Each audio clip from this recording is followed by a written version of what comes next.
c'est mon histoire en fait.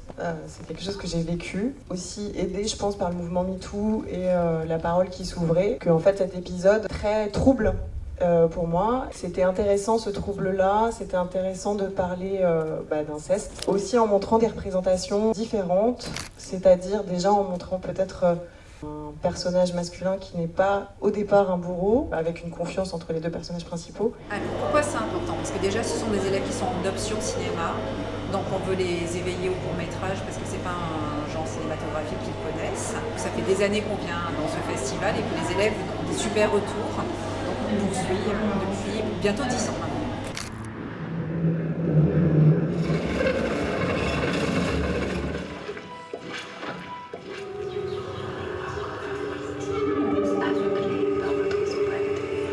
Fin août, c'est un court-métrage qui raconte la dernière journée des vacances d'été, au cours de laquelle on suit une grand-mère au moment où tout le monde s'en va et quitte la maison familiale. Je me suis dit, qu'est-ce qui se passe du côté de la grand-mère qui reste dans la maison?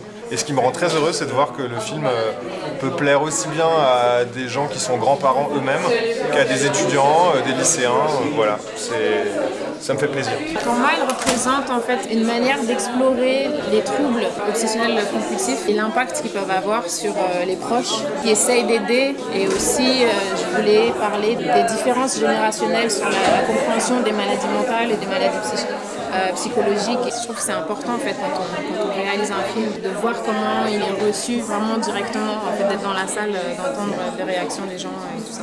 Alors moi je suis infirmière, donc je trouve ça très bien. Et j'espère que ces films qui dédramatisent et relativisent et présentent ça de façon ludique soient présentés aux écoles, à toute l'équipe soignante qui débute. Oui, un pitch. Voilà. Pitch bien.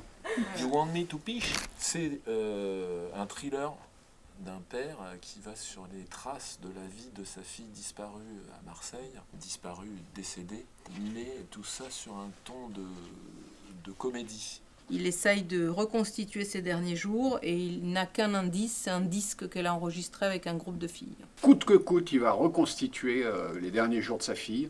Et en slip s'il le faut. Il était très...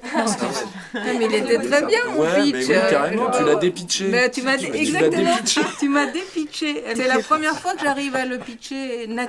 On a collaboré avec un groupe de musique qui a énormément de succès en Angleterre, qui s'appelle Froidub. En fait, il fallait créer un faux groupe de filles qui s'appelle Photogénico dans le film, donc le titre du film.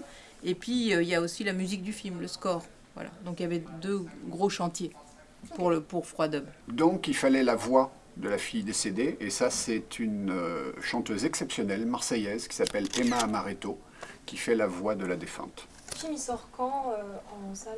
Le 11 décembre.